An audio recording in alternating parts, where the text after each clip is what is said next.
Ya oke guys, balik lagi bersama gue. Di video kali ini kita akan mereview Honda BR-V tipe Prestige yang facelift. Nah ini merupakan tahun pertama facelift yang ada di sini ya. Ini 2019, produksi 2019. Jadi dan ini tipe Prestige ya. Sebelumnya itu ada tipe S dan E, dan yang ini itu adalah tipe Prestige. Ini merupakan tipe tertinggi di kelas BR-V ini. Jadi kita akan lihat lebih lanjut detail dan bedanya apa sih sama tipe lainnya, dan sebelum facelift itu apa aja bedanya.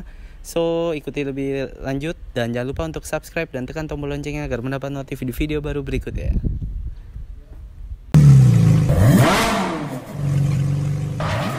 Oke, untuk pertama kita akan bahas dari segi eksterior dan tampilan depan dulu nih. Untuk tampilan depan, grillnya itu mirip-mirip kayak Mobilio ya. Tapi ini untuk tipe Prestige, beda sama tipe E dan S, itu grillnya kalau tipe di bawahnya itu malah full chrome. Tapi kalau di sini ini malah ada aksen hitam ya, kayak black pianonya gitu.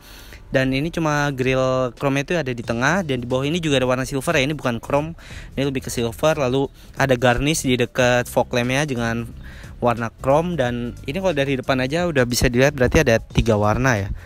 Warna mobilnya black piano, chrome, dan juga silver.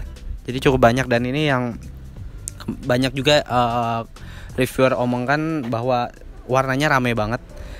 Ini di sini ada kolong buat tempat sirkulasi udaranya, dan ground clearance yang dimiliki pun ini juga cukup tinggi ya. Mengingat ini crossover ya, jadi harus mempunyai ground clearance yang setidaknya cukup tinggi. Dan untuk desain bumper itu juga berbeda ya. Dia lebih atraktif, lebih tegas daripada sebelum facelift. Nah untuk lampu dia udah pakai DRL juga, yang dimana kalau mesinnya kita nyalakan itu langsung nyala, dan di sini udah lampu proyektor juga, di sini lampu dimnya. Jadi untuk dari segi lampu juga terlihat lebih segar ya kalau sekarang penampilannya, berkat juga bantuan bumper yang lebih baru. Nah sekarang kita beralih ke bagian samping. Oke, beralih ke bagian samping. Untuk samping kita lihat dia over fendernya gede juga ya. Ini bahan plastik ya, dan itu lanjut dari bumper depan, jadi menyatu. Dan untuk velg ya, kita bahas velgnya juga. Ini udah tutun ring 16 dan modelnya itu berbeda, tapi kalau dilihat secara kasat jauh gitu lah, itu agak mirip-mirip dengan tipe yang di bawahnya. Nah untuk lampu yang ada di spion juga udah DRL. Lalu di sini udah ada talang airnya, juga roof rack, dan di bawah sini juga udah ada aksen lagi nih black piano. Padahal sebelumnya emang udah ada, tapi warnanya aja yang beda. Dan di sini ada garnish chrome-nya juga. Untuk handle pintu juga udah dilapisin chrome, dan bukannya yang tarik seperti ini. Dan kalau dari samping itu sebenarnya baris ketiga kelihatan kayak kecil banget ya kacanya, tapi kita nggak tahu nanti kalau dari dalam seperti apa. Itu kita akan lihat. Dan berarti ke bagian belakang nih.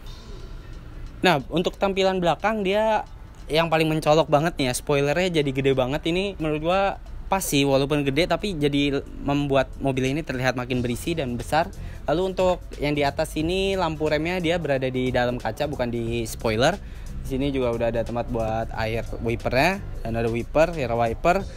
Lalu untuk defogger dia belum ada, dan di sini logo BR-V cukup besar, lalu logo Honda, dan di sini emblem Prestige iVTEC. Nah itu di sini juga ada garnish chrome ya. Ini garnish chrome-nya di atas dan di tengah ini di dekat plat nomor, dan udah ada rear kamera parking maupun rear kamera rear sensor parking. Dan bumper pun juga desainnya lekukannya kayak terlihat lebih fresh lagi ya. Ini di bawah juga ada aksen silvernya lagi, sama seperti yang di depan, lebih besar. Nah untuk kapasitas bagasi kita sekalian aja.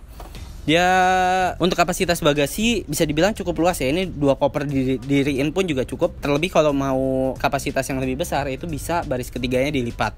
Jadi opsional lah. Tapi kalau baris ketiga dilipat pun juga itu cukup luas lagi bagasinya.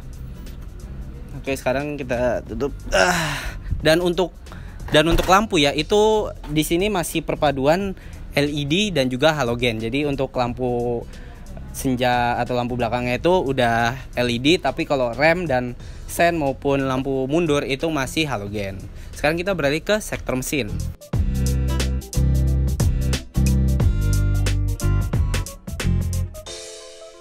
Oke, beralih untuk sektor mesin, dia kita lihat dulu ya engine bay-nya. Ini gue agak kecewa sih. Di sini unit, gue nggak tahu yang unit yang lain ya, tapi kalau unit yang gue review itu warna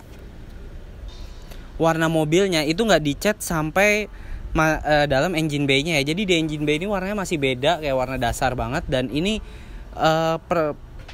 kena sih dikit-dikit warna mobil luar ya, tapi malah jadi nggak rapi. Ini yang menurut gua kurangnya dari Honda BR-V ini. Dan di sini udah pasang peredam juga. Lalu untuk sektor mesin ini menggunakan basic mesin yang sama dengan Mobilio 1500 cc SOHC iVTEC, dan ini output dayanya yang beda ya daripada Mobilio. Kalau ini lebih besar, ini sebesar 120 PS dan torsi maksimumnya 145 Nm, dan dikombinasikan dengan CVT Earth Dreams teknologi. Dan untuk konsumsi BBM-nya bisa gue bilang cukup irit, sama seperti Mobilio, Jazz, seperti itulah. Bahkan speedometer aja pun mirip ya. Nah ini untuk engine bay-nya, kolongnya tuh masih kelihatan sih. Jadi kayaknya nggak ada cover yang menutupi banget untuk bawahnya ya dia. Dan untuk sektor mesin penempatannya juga cukup tinggi dan menurut gue rapi. Itu kalau dari sektor mesinnya. Oke, beralih untuk bagian interior ya. Ini di sini banyak perbedaan banget, dan memang untuk tipe Prestige itu yang lebih banyak improvementnya dari segi fitur maupun hal lainnya, karena ini harganya cukup lumayan juga ya kenaikannya. Tetapi harganya nggak nyampe 300 jutaan juga sih, tapi masih di 270-an lah kalau dulu pas awal. Nah untuk dari sisi pengemudi ya, kita bahas interiornya nih. Di sisi pintu pengemudi sama sih, kanan kiri udah ada tweeter di atas dan juga speaker, lalu door pocket beserta cup holder. Dan di sini cukup lebar juga ya kebuka pintunya. Dia menurut gue ini aksesnya ya luas banget sih, jadi kalau kayak bikin video kayak gini lebih gampang kelihatannya. Cuma kalau pas lagi di parkiran yang sempit pun juga nggak bakal bisa kebuka selebar ini ya. Dan di sini sisi pintu juga udah dilapisin kulit, jadi memang spesial tipe Prestige ini banyak udah lapisan kulit ya, jok kulit, lalu di door trimnya pun juga ada kulit, setir maupun persnelingnya. Nah di sisi pintu di sini udah ada power window 4 buah dan yang auto baru di sisi pengemudi, lalu power door lock dan juga untuk mengunci power windownya, dan juga di sini retract maupun folding mirrornya kontrolnya ada di sini. Dan di dekat setir ini ada vehicle stability assistnya, dan ini ada di tipe Prestige doang. Ini dia bisa dimatikan dan nyalakan. Lalu di sini tombol engine start stop. Tapi kalau engine start stop itu ada di semua varian BR-V. Nah, ini untuk Matic ya, tadi udah dibahas, dia pakai CVT. Dan untuk sisi setir itu malah dia kembali ke Honda yang sebelumnya, Honda yang lama. Jadi setirnya ini modelnya kayak Jazz ataupun Civic yang lama. Dan di sini udah ada kontrol ke head unit, tapi belum ada cruise control. Dan untuk speedometer juga tampilannya mirip-mirip kayak Honda Jazz gitu sih kalau gue lihat ya. Ini setirnya udah lapisin kulit dengan jahitan warna merah. Jadi di sini ya, ini tuh dipadukan dalamnya dengan warna merah kulit-kulitnya nih. Yang di jok pun juga ada lapisan kulitnya. Itu ini ada perpaduan warna merahnya. Itu kalau dari sisi pengemudi ya, posisi duduk juga dia pengaturan masih manual, tapi posisi duduknya cukup enak, visibility-nya juga clear, enak. Untuk pengaturan setir itu juga, nah ini pengaturan setirnya baru tilt doang, dia belum teleskopik, tapi nggak apa-apa. Posisi duduk ya nyaman-nyaman aja sih, nggak terlalu yang benar-benar enak ya kalau joknya. Itu jadi pengaturannya masih manual. Nah sekarang kita lihat yang ada di tengah sini ada apa aja nih. Nah untuk yang di sisi tengah sini, head unitnya ini terlihat sangat besar sekali, dan ini beda dengan tipe lainnya kalau di BR-V ya. Dan untuk kontrol AC itu udah digital, climate control, dan belum dual zone juga ya, masih biasa. Lalu ini aja masih diplastikin loh, ini unitnya masih baru banget berarti. Dan di sini udah ada power outlet, lalu tempat untuk naruh barang kecil di sini juga udah ada. Dan di sini ada cup holder 2 buah, rem juga masih belum elektrik ya, masih belum e-brake. Dan di belakang sini juga ada cup holder. Di sini juga ada tempat penyimpanan, dia belum soft open. Dan di sini itu udah ada 2 airbag. Nah untuk material dashboard itu plastik ya, belum soft touch juga. Di sini ada motifnya lagi beda, dan ini menurut gua lebih mewah sih kesannya. Nah di sini head unit aja sih, nanti kita yang akan lihat fiturnya apa aja. Dan untuk spion tengah dia udah day night juga. Lalu di sisi sini udah ada kaca vanity mirror, sini juga udah ada tapi belum ada lampunya. Itu dari depan. Nah untuk baris kedua ini dia udah double blower ya, di semua tipe BR-V ada double blowernya dengan 3 pengaturan kecepatan anginnya. Untuk posisi duduk baris penumpang ini cukup luas, dia legroomnya pas lah, dan headroomnya pun juga wow masih tinggi, ini segini aja lebih, jadi cukup tinggi ini yang baris keduanya, maupun baris pertama agak lebih pendek sih ya, karena agak nurun gitu. Dan untuk speaker itu di baris kedua nggak ada, dia adanya di baris ketiga. Baris kedua masih sama, dia ada lapisan kulitnya juga. Baris kedua pun juga joknya sama seperti depan, kulitnya juga tengahnya ini ada motif warna merahnya. Di sini nggak ada plate tulisan BRV, masih plastik aja. Dan di sini ya untuk pilarnya itu, pilar B dan C itu dia berbeda warnanya, nggak sama kayak plafonnya. Kalau plafonnya abu-abu, di sini dia warna kulitnya hitam. Jadi di situ ada perbedaannya. Itu semua tipe juga kayak gitu. Nah, kita lanjut baris ketiga. Coba kita lihat kapasitasnya seperti apa kalau untuk orang dewasa duduk. Untuk baris ketiga gue nggak recommended banget sih kalau untuk orang dewasa ya. Seperti biasa ini baris ketiga cukup sempit, jadi untuk anak-anak aja menurut gue. Tapi di belakang ini cukup lengkap ya. Dia ada cup holder, ada tempat buat kayak koin. Lalu di sini juga udah ada speakernya 2 buah kanan kiri belakang. Dan di sini juga udah ada seat beltnya juga. Tapi AC cuma sampai baris kedua, dan di sini juga udah ada lampu bacanya nih di tengah antara baris kedua dan ketiga.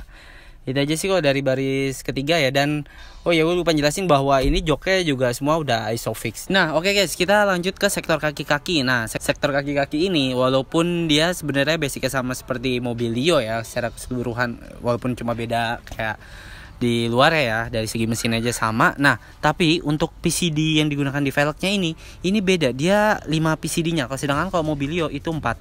Dan depan belakang ini baru depan doang ya yang udah disc brake. Dan untuk sistem pengereman udah ada ABS dan EBD. Nah beberapa rumor yang gue dengar tuh ada juga yang bilang kalau sebenarnya kaki-kakinya tuh beberapa make part dari CRV. Jadi menurut gue ini kaki-kakinya juga berbeda ya daripada Mobilio, nggak sama. Seperti apa karakter suspensi dan gimana pas ngelibas jalan jelek itu gue belum nyoba pakai mobil ini.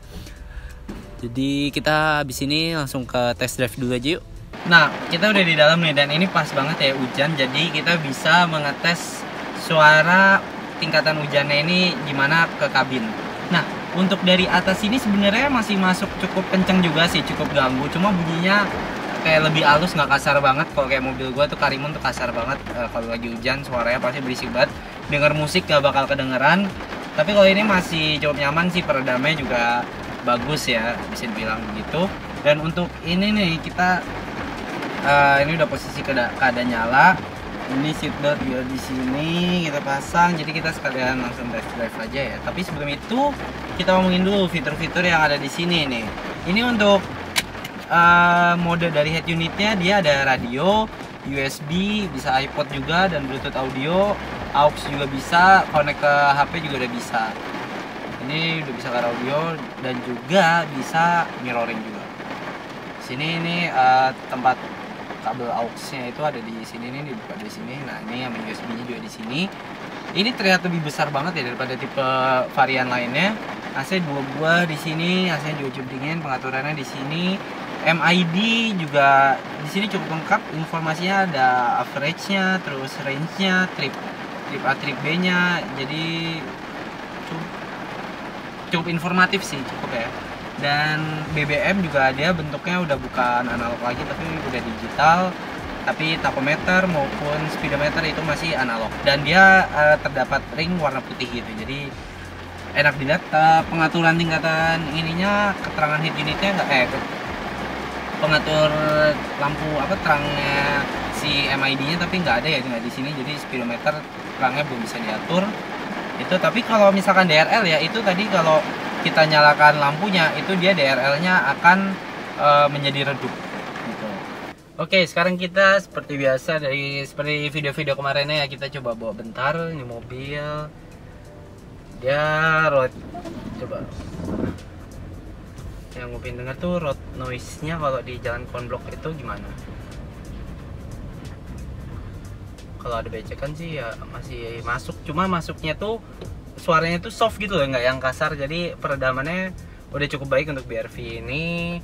Karakter suspensi gue bisa bilang dia cukup nyaman ya untuk berpenumpang penuh gitu, cukup nyaman dia suspensinya. Dan ini dia seat beltnya itu pengingatnya nggak cuma di sisi si pengemudi, tapi kalau untuk di bagian penumpang itu sensor yang ngebaca ada penumpang, nah itu juga nanti muncul bunyi seperti itu tadi. Itu untuk ya bawa bentar doang. Dan untuk visibility cukup baik. Dia depan visibility-nya luas banget, belakang memang mungkin sedikit terhalang, tapi kalau dikombinasikan dengan ini ya, parking, rear kamera parking itu cukup membantu banget sih. Jadi untuk ini itu aja untuk test drive-nya, emang bentar doang ya. Ya oke guys, jadi sekian untuk review Honda BR-V Prestige yang 2019 kali ini. Semoga bermanfaat bagi kalian. Dan untuk unitnya ini dijual seperti biasa di Boy Automobil Indo. Jadi kalau kalian berminat, kalian bisa langsung cek aja dan dapatkan penawaran menarik dari mereka.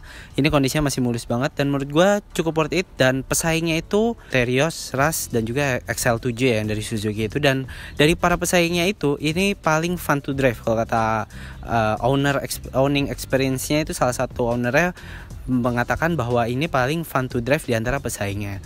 Oke, jadi itu aja untuk review kali ini. Dan worth it untuk dibeli nggak? Worth it dengan berbagai fitur tambahan yang udah ada di facelift ini. Jadi makin lengkap, dan juga untuk bagian eksterior pun makin menawan ya. Dia karakter agresifnya lebih keluar, dan ini gue juga enak sih, nyaman di dalamnya juga. Sampai ketemu di video baru berikutnya, dan jangan lupa untuk subscribe dan tekan tombol loncengnya agar mendapat notif di video baru berikutnya.